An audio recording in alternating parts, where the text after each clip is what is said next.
కార్యక్రమ ముఖ్య అతిథులు పెద్దలు ఓబీసీ మోర్చా జాతీయ అధ్యక్షులు రాజ్యసభ సభ్యులు డాక్టర్ లక్ష్మణ్ గారికి, వేదికను అలంకరించినటువంటి పెద్దలందరికీ, మాజీ మంత్రులకు, మాజీ ఎమ్మెల్సీలకు, మాజీ పార్లమెంటు సభ్యులకు, కాబోయే పార్లమెంటు సభ్యులకు, వివిధ జిల్లాల నుండి వచ్చినటువంటి జిల్లా పార్టీ అధ్యక్షులకు, పత్రికా మిత్రులకు పేరు పేరున నా యొక్క నమస్కారాలు. మేము మొదటి రోజే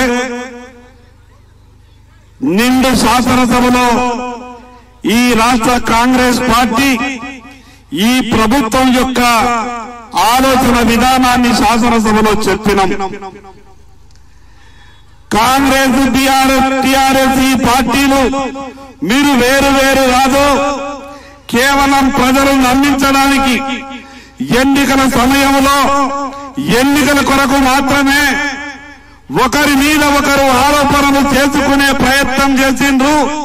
టిఆర్ఎస్ పార్టీ చేసినటువంటి తప్పులను కేవలం ఎత్తి చూపే ప్రయత్నం చేస్తారు, చర్యలు మాత్రం తీసుకోరని మేము శాసనసభలో చెప్పినాం.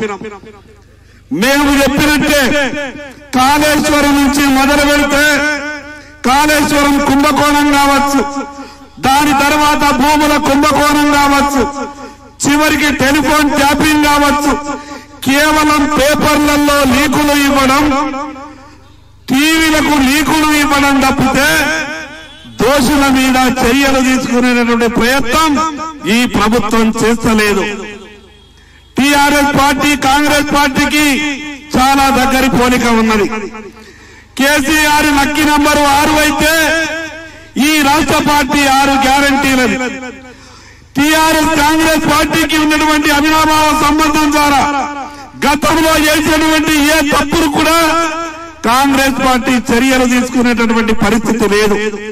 ఈనాటి ముఖ్యమంత్రి గారు ఆ రోజు కాంగ్రెస్ పార్టీ అధ్యక్షుడిగా ప్రతి విషయానికి సిబిఐ ఎంక్వైరీ కావాలని అడుగుతుండే. ఈ రోజు ముఖ్యమంత్రి అయిన తర్వాత స్వరం మారిపోయింది. ఏ రోజు కూడా ఈ సిబిఐ ఎంక్వైరీ అడుగుతలేడు. మేము మొదటి నుంచి కూడా చెప్తున్నాం, గతంలో జరిగినటువంటి ఏ తప్పైనా సరే వాస్తవాలు బయటకు రావాలా, దోషులకు శిక్షలు ఖరారు కావాలంటే సిబిఐ ఎంక్వైరీ చేస్తేనే సాధ్యమవుతుంది. ఈ ధర్నా నుండి ఈ రాష్ట్ర ముఖ్యమంత్రి గారిని అడగదలుచుకున్నాం. అయ్యా ముఖ్యమంత్రి గారు, మీరు చెప్తున్నారు కదా ఫోన్ ట్యాపింగ్ మీద రోజుకొక లీకులు ఇస్తున్నారు కదా, వాస్తవాలు బయటకు రావాల్సినటువంటి అవసరం ఉంది. దేశ రక్షణకు సంబంధించినటువంటి విషయం, ఈ రాష్ట్ర భవిష్యత్తుకు సంబంధించిన విషయం, చివరికి హైకోర్టు జడ్జిని కూడా విడిచిపెట్టకుండా ఫోన్ ట్యాపింగ్ చేసినంటే ఏ రకంగా గతంలో టిఆర్ఎస్ పార్టీ ఈ రాష్ట్రాన్ని పరిపాలించిందో అర్థం చేసుకోవచ్చు. ఇక కాంగ్రెస్ పార్టీ అధికారంలోకి వచ్చి 5 నెలలైంది, చేసేదేమీ లేదు.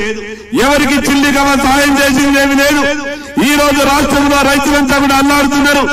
వ్యవసాయ పనులు మొదలయ్యేటటువంటి సమయం విత్తనాలు దొరకక కుటుంబ సభ్యులను లైన్ లో పెట్టి విత్తనాలను తీసుకునేటటువంటి దుస్థితి.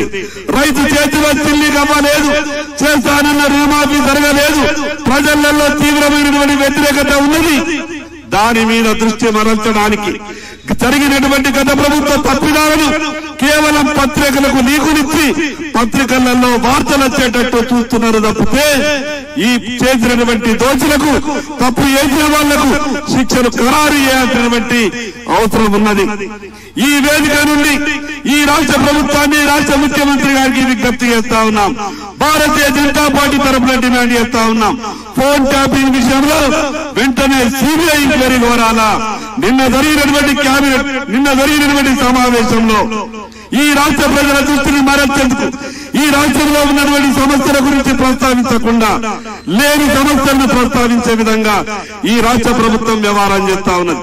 భారతీయ జనతా పార్టీ తరఫున డిమాండ్ చేస్తా ఉన్నాం.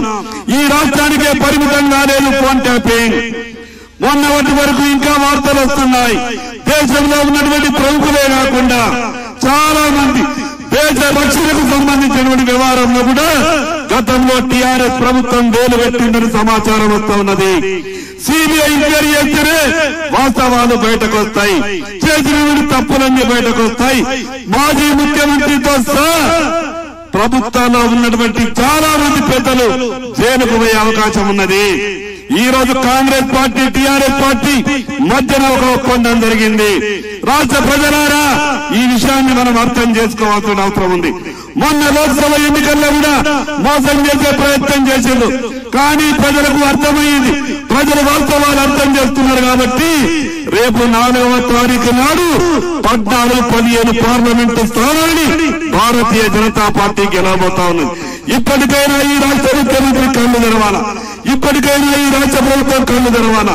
ఏదైతే ఫోన్ ట్యాపింగ్ జరిగిందో దాన్ని సిబిఐ ఎంక్వైరీ చేసే విధంగా కేబినెట్ లో తీర్మానం చేయాల్సిందిగా భారతీయ జనతా పార్టీ డిమాండ్ చేస్తున్నది.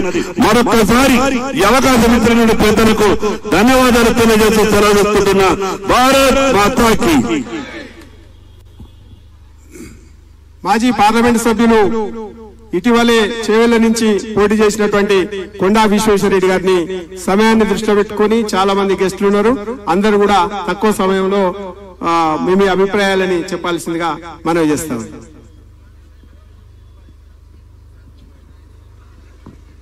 భారత్ మాతాకి. గౌరవనీయులు డాక్టర్ లక్ష్మణ్ గారు, ఇక్కడున్న భారతీయ జనతా పార్టీ పెద్దలు, consulted MLAs, corporators, contested MPs, ముఖ్యంగా ఇక్కడికి వచ్చిన కార్యకర్తలందరికీ నమస్కారం. భారతదేశంలో ఎన్నో పార్టీలు అవి వారసత్వం హక్కులతోటి నడిపిస్తా ఉన్నారు. జాతీయ పార్టీలు కొన్ని ఉన్నాయి, ప్రాంతీయ పార్టీలు కొన్ని ఉన్నాయి. అక్కడ వారసత్వం హక్కులు ఉంటాయి.